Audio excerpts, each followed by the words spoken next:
My life kind of came to a turning point around the spring of '70 because all of these events that were happening in the city of Boston were becoming more and more frightening in a way, because starting with that Woodstock movie and also this great FM rock station that was called WBCN, Progressive Rock I guess it was called, suddenly got bought by a big corporation, and our underground newspaper was also bought and streamlined by a big corporation. All of a sudden I felt like a lot of stuff was being co-opted by big business, and that really bothered me. And a lot of us were fleeing the city because back to the earth was a very big thing back then.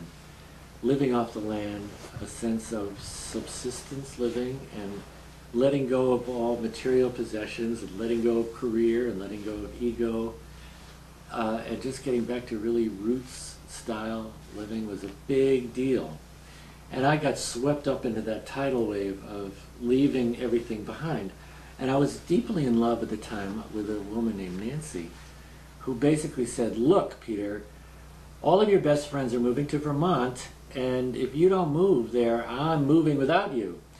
And I sort of pictured this life, this lonely life of living in Cambridge without my sweetheart in this sort of depressing apartment, and trying to get jobs with the Boston Globe. And even though my career was clearly on a big roll at that point, I also was I felt very empty with that concept.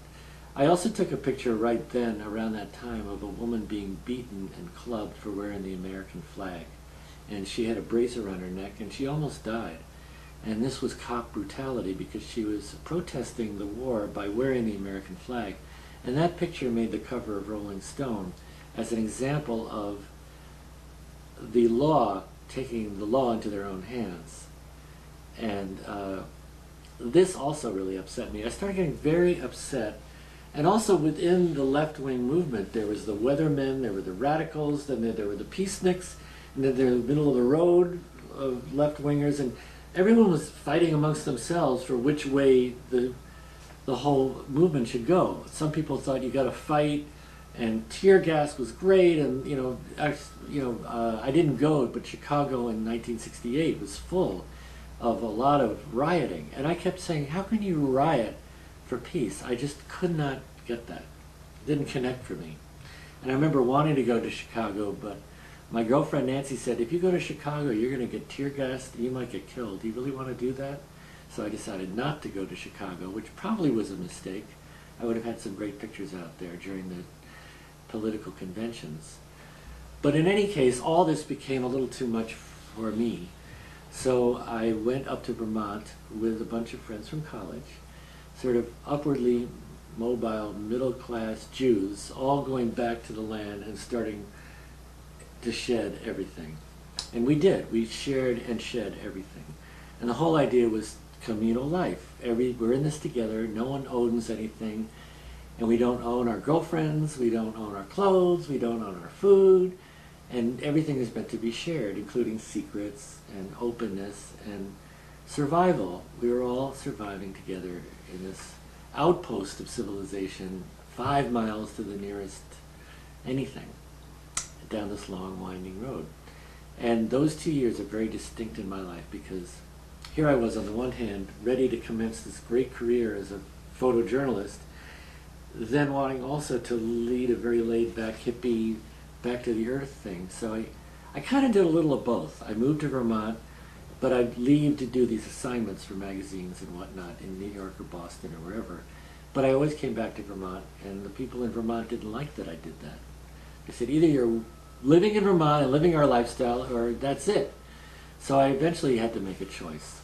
After 2 years of sharing everything, I got sick of it. I didn't like the fact that my girlfriend Nancy decided to break up with me and bring her new boyfriend back in to live with us in the house that I had bought with my friend. We were the only people that had any kind of inheritance. So we put 50 grand down on a 100-acre, sprawling, beautiful place.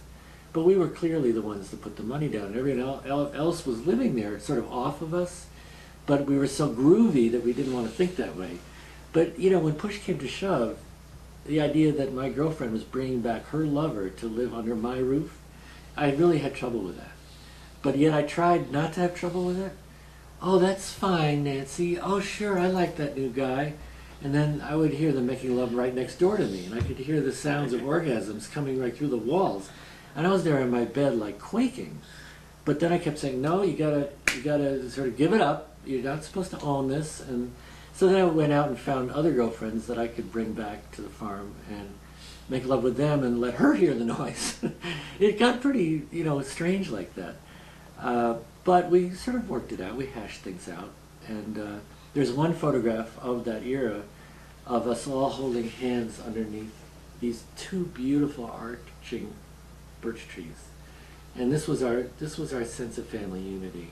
I set the camera up on a tripod and ran into the picture because I'm actually in the shot. Took it a few times, and that picture just kind of says it, because it's in the winter, it's cold, but we're all like holding hands and we're one big happy family. We use the word family, F-A-M-B-L-Y, to be sort of a new age term for family, because that was really what our family was. We're those people more than our own relatives at that point. And it was a definite experiment in living. There were a lot of risks we took, a lot of acid trips that we took all as one group. And then after that, we actually, I remember, orchestrated the idea that we would all have sex together, just because we wanted to experience what that would be like. But a lot of us, I couldn't get it up, for one thing, because it just seemed so weird. I just didn't feel like it. So I was considered a failure amongst the crowd. But it just didn't, it seemed too forced. And then the other thing is I was tripping. So it was kind of a failure, and it just turned into a massage instead, which was fine. But you can imagine that we were really trying to push the envelope. And, we kept trying to break down the walls. And, it was a really fascinating try. But after 2 years of this, I found that I was doing too much of the dirty work. The laundry, the cleaning. I was the only clean freak, it seemed. And that really bothered me, that no one was taking up the slack. I mean, a lot of people were growing vegetables and weeding and mowing and, taking care of other things. So it was like a division of labor, but I felt like I was doing too much of the labor. And so after 2 years, I kind of got sick of it. But one thing that evolved, and this goes into the next phase, is this nude thing. Because we would just walk around nude all the time, because we'd gotten conditioned that that was part of freedom, was the freedom of taking your clothes off. So it wasn't particularly sexual, although a lot of the women living there were very pretty, I might say. We had sort of this screening process. It seems, thinking back, that if you're fat and ugly, you don't apply to live with us. But it wasn't that written out. It was just there were just a lot of women there that were really beautiful. So of course this was great for me. With the camera, I took a lot of pictures of these gorgeous gals like roaming around the countryside. And then after this 2-year of the Vermont experiment, I moved to Martha's Vineyard, where I currently live. This was in '73, and continued this nude thing of especially on nude beaches. And a lot of my photographs of this early period of my vineyard life are basically hippies on the beach enjoying the sun and celebrating without their clothes. And this became a movement. See, I always loved to get involved in movements and community. And this movement was to make it legal to be naked as opposed to indecent. And we were kicked off certain beaches for being nude, and then finally we were able to secure little spots along the shoreline. There were designated nude areas.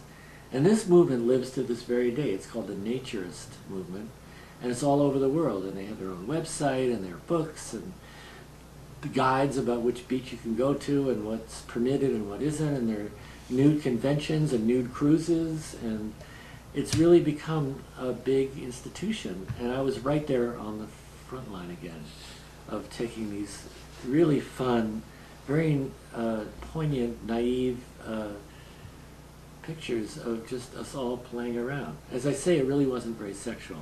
It was more just visual.